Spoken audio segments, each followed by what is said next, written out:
How to live Poppo agency. धेरैजनालाई चाहिँ Poppo live agency quit गर्नलाई चाहिँ एकदमै समस्या भइरहेको छ। तपाईँहरूले बार बार आफ्नो एजेन्सीमा क्विट एप्लिकेसन अप्लाई गर्दाखेरि पनि क्विट भइरहेको छैन।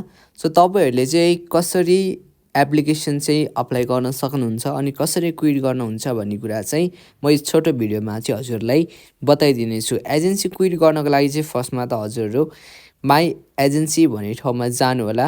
माई एजेन्सी भन्ने ठाउँमा गइसकेपछि हजुर यहाँ देख्न सक्नुहुन्छ I want to quit the agency लेखेको छ है। यहाँनिर म गएँ।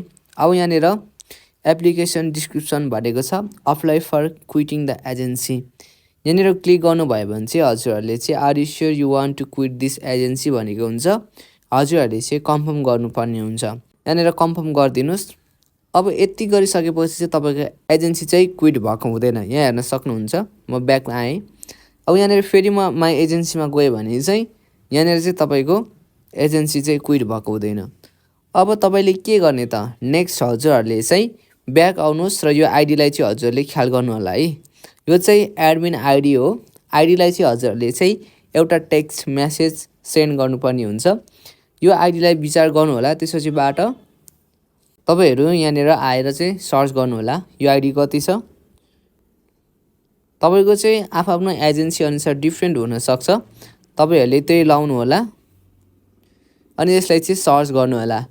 अनि यहाँ गइसकेपछि चाहिँ तपाईहरूले चाहिँ मेन एजेन्सी वाला चाहिँ देख्नुहुन्छ। यहाँ गइसकेपछि चाहिँ हजुरहरूले चाहिँ हेलो आई वान्ट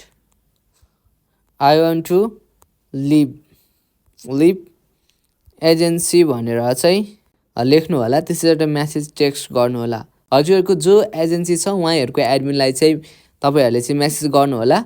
त्यसपछिबाट चाहिँ तपाईँको एजेन्सीले चाहिँ के गर्नुहुन्छ भन्दाखेरि उहाँहरूकोमा चाहिँ एउटा एप्लिकेसन सबमिट हुन्छ। जस्तै म सो गर्नेछु। त्यसपछि हजुरहरूको नेक्स्ट स्टेपमा चाहिँ एजेन्सी जो हुनुहुन्छ उहाँहरूले चाहिँ एउटा तपाईँको मेसेज हेर्नुहुन्छ।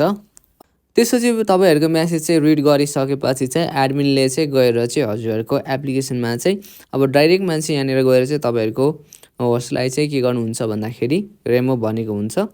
अनि इन्टर द युजर आइडी भनेको हुन्छ। उहाँहरूले चाहिँ युजर आइडी लगाएर चाहिँ तपाईँको लिभ गरिदिनुहुन्छ। तपाईँहरूले चाहिँ आफ्नो एजेन्सी एडमिनलाई चाहिँ आफ्नो आइडी नम्बर चाहिँ मेसेज गर्नु होला। अनि चाहिँ उहाँले चाहिँ कपी गरिसकेपछि सजिलो हुन्छ। यति गरिसकेपछि अब यो आइडी भइसक्यो। अनि त्यसबाट कन्फर्म गर्नेछु। अब यो होस्ट चाहिँ यहाँबाट आउट भइसक्नु भयो। त्यसैले तपाईँहरू चाहिँ पहिला चाहिँ एकचोटि मेसेजमा चाहिँ आफ्नो आइडी चाहिँ सेन्ड गर्नु होला। त्यसपछिबाट चाहिँ तपाईँको एजेन्सी लिभ हुनको निम्ति फाइदा हुन्छ। अब म तपाईँलाई देखाइदिने पनि छु। सेटिङ्समा गएर अब यहाँनिर मेसेज हेर्न सक्नुहुन्छ यु हेभ बिन रिमुभ भनेको छ है फ्रम द एजेन्सी बाई 𝙑𝙄𝙆𝙀 यहाँ लेखेको छ। र म एजेन्सीमा गएर पनि देखाउनेछु तपाईँहरूलाई माई एजेन्सी। अब यहाँनिर चाहिँ मेरो छैन देख्नुभयो। त्यसैले तपाईँहरू एजेन्सी रिमुभ गर्नलाई चाहिँ एडमिनलाई चाहिँ तपाईँहरूको आइडी सहित तपाईँहरूले टेक्स्ट गर्नु होला।